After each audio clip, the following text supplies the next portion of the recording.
लोग कई किस्म के शौक पालते हैं। जाहिर है ऐसा शौक राहुल गांधी भी पालते ही हैं। उनके कई शौक में एक है सवाल पूछना। राहुल गांधी को सवाल पूछने का शौक है, राफेल से लेकर उरी तक और आर्टिकल 370 से लेकर ताजा चीन के मामले तक। राहुल गांधी हर बार सवाल पूछते ही नजर आए। ये बात और है कि उन पर पलटवार हो या उनसे सीधा सवाल किया जाए तो वो उससे बच निकलते हैं। मतलब जवाब देना उन्हें नहीं आता, उन्हें सिर्फ सवाल पूछना आता है। और जब बात आगे बढ़ती है तो उनकी भाषा मर्यादा की सारी सीमाओं को पार कर जाती है। जेपी नड्डा ने राहुल गांधी की समिति की बैठकों से दूर रहने को लेकर सवाल उठाया, लेकिन असल सवाल तो ये है कि इसमें नया क्या है। जवाबदेही और जिम्मेदारियों के मामले में वैसे भी राहुल गांधी इतने गंभीर रहे ही कब हैं, जो ऐसी बैठकों में बीजेपी नेता को उनकी मौजूदगी की बड़ी अपेक्षा रही। गलवान घाटी में चीन की सरहद से फौज को पीछे हटाने की खबरों के बीच राहुल गांधी बीजेपी के निशाने पर आए और इसका बीड़ा भी खुद बीजेपी अध्यक्ष जगत प्रकाश नड्डा ने उठाया है।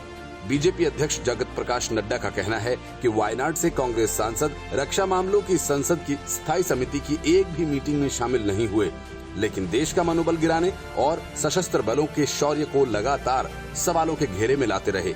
नड्डा की सलाह है कि एक जिम्मेदार विपक्षी नेता को ऐसा नहीं करना चाहिए। नड्डा के सवालों पर पूरी कांग्रेस राहुल गांधी के बचाव में उतर आई।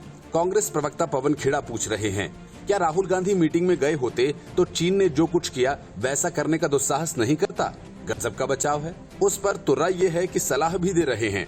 प्रधानमंत्री मोदी को इस मौके का फायदा उठाना चाहिए, राष्ट्र को संबोधित करना चाहिए, देश को विश्वास में लेना चाहिए, देश से माफी मांगनी चाहिए, कहें कि हाँ मुझसे गलती हो गई, मैंने आपको गुमराह किया, या कोई दूसरे शब्दों का इस्तेमाल कर सकते हैं कि अपने आकलन में मैं गलत था। उरी हमले के बाद दिल्ली के मुख्यमंत्री अरविंद केजरीवाल भी ऐसी ही सलाह दे रहे थे, प्रधानमंत्री जी पाकिस्तान के मुंह पर सबूत दे मारिए टाइप। वो भी अदा गजब की ही थी। देखा जाए तो नड्डा ने भी एक तरीके से नैतिकता का सवाल उठाया है। नड्डा के मुताबिक राहुल गांधी को ऐसे सवाल पूछने का नैतिक अधिकार नहीं बनता। निश्चित तौर पर राहुल गांधी अगर डिफेंस कमेटी की बैठकों में गए होते या कमेटी के स्टडी टूर पर भी चले गए होते तो नड्डा को सवाल पूछने का मौका नहीं मिलता। सवाल ये है कि क्या नड्डा को कभी लगा कि राहुल गांधी ऐसी बातों की परवाह भी करते हैं? राहुल गांधी से ऐसी अपेक्षा कैसे की जाए जब वो खुद कहते कुछ और हैं और करते कुछ और ही हैं? राहुल गांधी जिस बात के लिए मणिशंकर अय्यर के खिलाफ एक्शन लेते हैं या जिस तरह के बयान के लिए राहुल गांधी राजस्थान कांग्रेस के सीनियर नेता सीपी जोशी से माफी मांगते हैं, वैसी बातें तो अक्सर ही करते रहते हैं। राहुल गांधी दूसरे नेताओं को नसीहत देते हुए कहते हैं कि वो हिंदुस्तान के प्रधानमंत्री हैं, उनके बारे में ऐसी बातें करना ठीक नहीं। फिर भी 2019 के आम चुनाव के दौरान पूरा वक्त नारे लगाते हैं, चौकीदार चोर है। देखा देखी हाल फिलहाल के कई नेताओं के बयान आए, चौकीदार चाइनीज है। राहुल गांधी के मन में हिंदुस्तान के प्रधानमंत्री के प्रति कितना सम्मान है, ज्यादा दिन नहीं हुए दिल्ली विधानसभा चुनाव प्रचार के दौरान भी देखने को मिला था। मोदी को युवा डंडे मारेंगे, अच्छी बात है, अंदर जो सम्मान का भाव है वो इसी बहाने बाहर आ जाता है।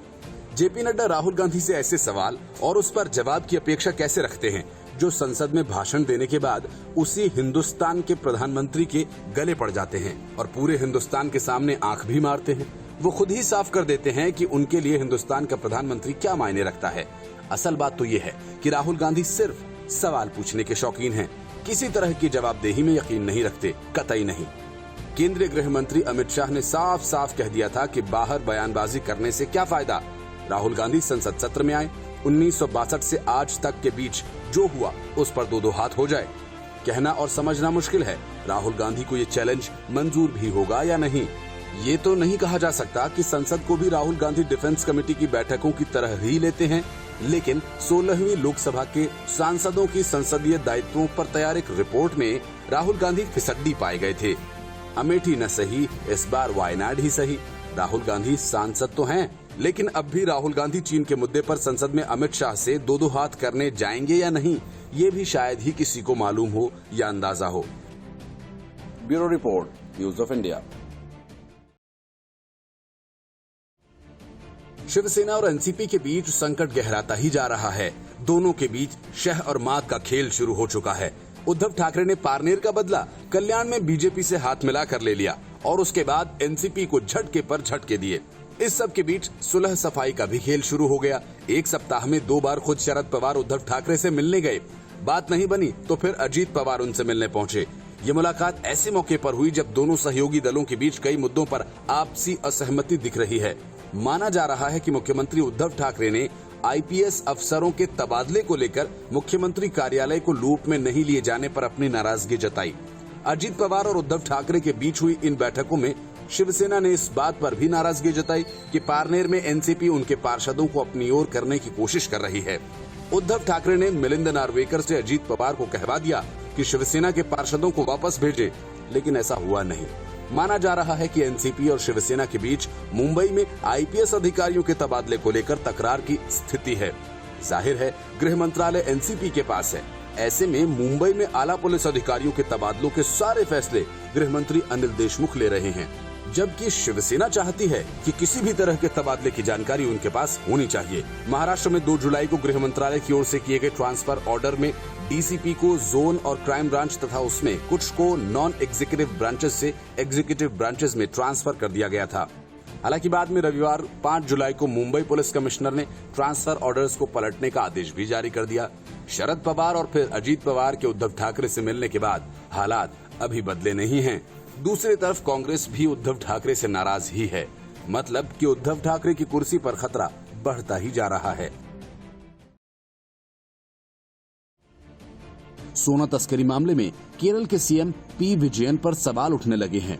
विपक्षी बीजेपी और कांग्रेस दोनों इस मामले में पी विजयन का इस्तीफा चाहते हैं, क्योंकि विजयन न सिर्फ स्वप्ना सुदेश को जानते हैं, बल्कि उसको जिस आई विभाग में कंसल्टेंट बनाया गया वो विभाग विजयन के पास ही है। विजयन पर इस्तीफे का दबाव बढ़ा तो विजयन ने मामले की जांच सीबीआई से कराने के लिए केंद्र सरकार को पत्र लिख दिया। विपक्ष ने राज्यव्यापी आंदोलन का ऐलान किया है। कांग्रेस की युवा इकाई और बीजेपी ने सरकार के खिलाफ प्रदर्शन भी किया। इस बीच सीएम विजयन ने प्रधानमंत्री मोदी को पत्र लिखकर मामले की प्रभावी जांच के लिए दखल दिए जाने की मांग की। मामले की जांच केंद्रीय एजेंसी से कराने की मांग को लेकर एक पत्रकार ने हाईकोर्ट में याचिका भी दाखिल की है।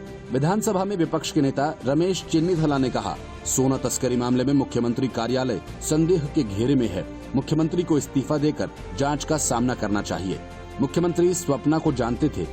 उनकी नियुक्ति आईटी विभाग में बतौर कंसल्टेंट हुई थी, जो मुख्यमंत्री के अंतर्गत आता है। बीजेपी के प्रदेश अध्यक्ष के सुदर्शन ने भी इस मामले में मुख्यमंत्री की संलिप्तता का आरोप लगाते हुए उनसे इस्तीफे की मांग की। हालांकि मुख्यमंत्री विजयन विपक्ष के आरोपों को खारिज करते हुए कह चुके हैं कि मामले में राज्य सरकार का कोई लेना देना नहीं है। 5 जुलाई को तिरुवनंतपुरम हवाई अड्डे पर सीमा शुल्क विभाग ने यूएई के वाणिज्य दूतावास के एक राजनयिक के नाम पर भेजे गए सामान के साथ 30 किलोग्राम सोना जब्त किया था। विभाग ने इस मामले में दूतावास में कथित पूर्व कर्मचारी सारिथ को गिरफ्तार किया था, जबकि स्वप्ना अभी फरार है। विपक्ष के दबाव पर हटाए गए आईटी विभाग के सचिव एम शिवशंकर 1 साल की छुट्टी पर चले गए। विदेश राज्य मंत्री वी मुरलीधरन ने कहा कि केंद्र सरकार सोना तस्करी मामले को गंभीरता से ले रही है। दोषियों के खिलाफ सख्त कार्रवाई होगी। मुख्यमंत्री विजयन पर कटाक्ष करते हुए उन्होंने कहा कि इस मुद्दे पर राज्य सरकार को स्थिति स्पष्ट करनी चाहिए। Bureau report, news of India.